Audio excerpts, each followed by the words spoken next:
30 December এবার care হসপিটালে চিকিৎসারত অবস্থায়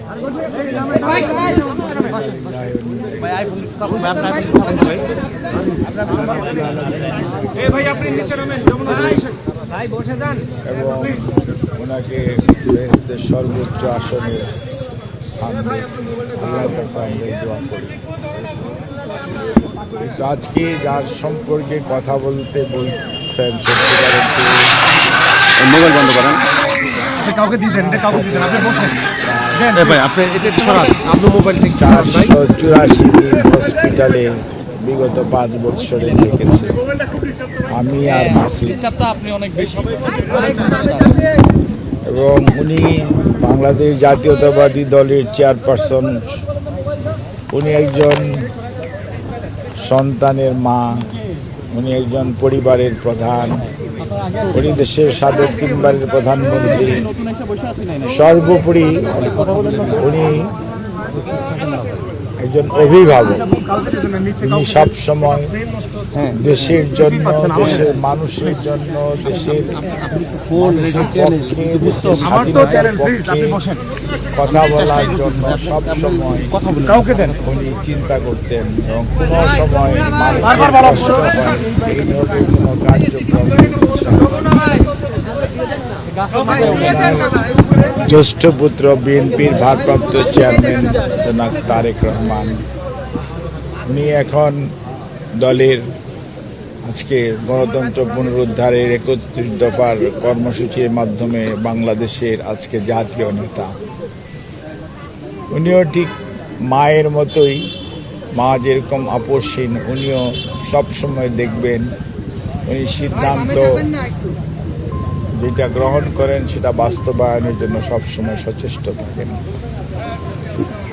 এবং দেশনেত্রী বেগম খালেদা জিয়া, ওনারকে আজকে আমরা হারিয়েছি, কিন্তু আজকে দেশ একটা অভিভাবক হারিয়েছে। এটা বিএনপি যে খালি তার চেয়ারপারসনকে হারিয়েছে তা না, তার প্রমাণ উনি যখন অসুস্থ হয়ে যখনই হসপিটালে ভর্তি হতেন, হয়তো স্বৈরাচারের সময় স্বৈরাচারী সরকার ওনার খোঁজখবর নিতেন না, কিন্তু অন্য অন্য রাজনৈতিক দলের নেতৃবৃন্দ এবং বাংলাদেশ জাতীয়তাবাদী দলের সকল স্তরের নেতাকর্মীরা সবসময় ওনার স্বাস্থ্যের ব্যাপারে খুবই সতর্ক থাকতেন, খোঁজখবর নিতেন, উদ্বেগ প্রকাশ, উৎকণ্ঠার মধ্যে দিনাতিপাত করতেন। কিন্তু এইবার উনি ভর্তি হওয়ার পরে ওনার শরীরের অবস্থা যেহেতু খারাপ ছিল, উনি যেদিন আপনার হসপিটালে ভর্তি হলেন ওই দিন শরীরটা ওনার বেশ, 22 তারিখ রাত্রে ওনার শরীরটা বেশি খারাপ ছিল।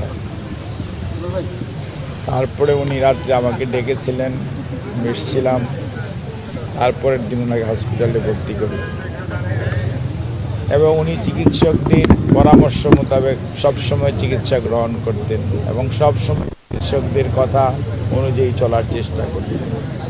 এবং ওনার চিকিৎসার সাথে সত্যিকার অর্থে বাংলাদেশের ডাক্তাররা, হয়তো এবার কেয়ার হসপিটালটা আমরা ব্যবহার করেছি, কিন্তু এবার কেয়ার হসপিটালের ডাক্তারদের বাইরে দেশের স্বনামধন্য চিকিৎসকরা দায়িত্ব পালন করেছেন ওনার চিকিৎসার জন্য।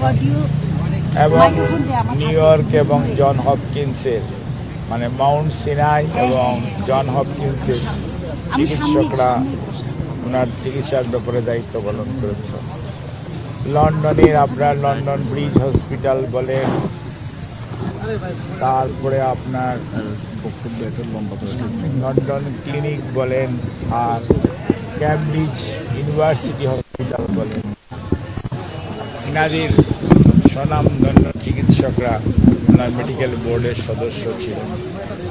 ওনার বড় ছেলে জনাব তারেক রহমানের সহধর্মিণী ডাক্তার জুবাইদা রহমান এই সব টিমের সবসময় সদস্য ছিলেন।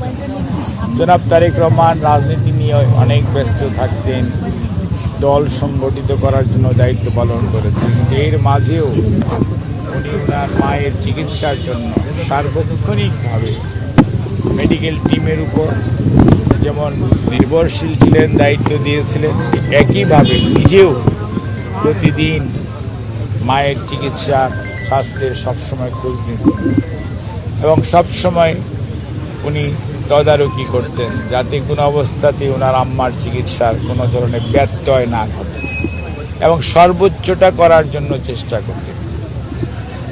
এবং অনেকের মধ্যে অনেক প্রশ্ন থাকতে পারে, কিন্তু মনে রাখতে হবে চিকিৎসার ব্যাপারে করোনাকালীন সময়ের কথা যদি আপনারা মনে করেন, করোনা এমন একটা অসুখ ছিল, তখন ছেলে মেয়েরা তার মা বাপকে ফেলে রেখে চলে যেত, মা তার ছেলেকে রেখে গেছে, ছেলে তার মাকে রেখে চলে গেছে, এরকম সিচুয়েশন ছিল।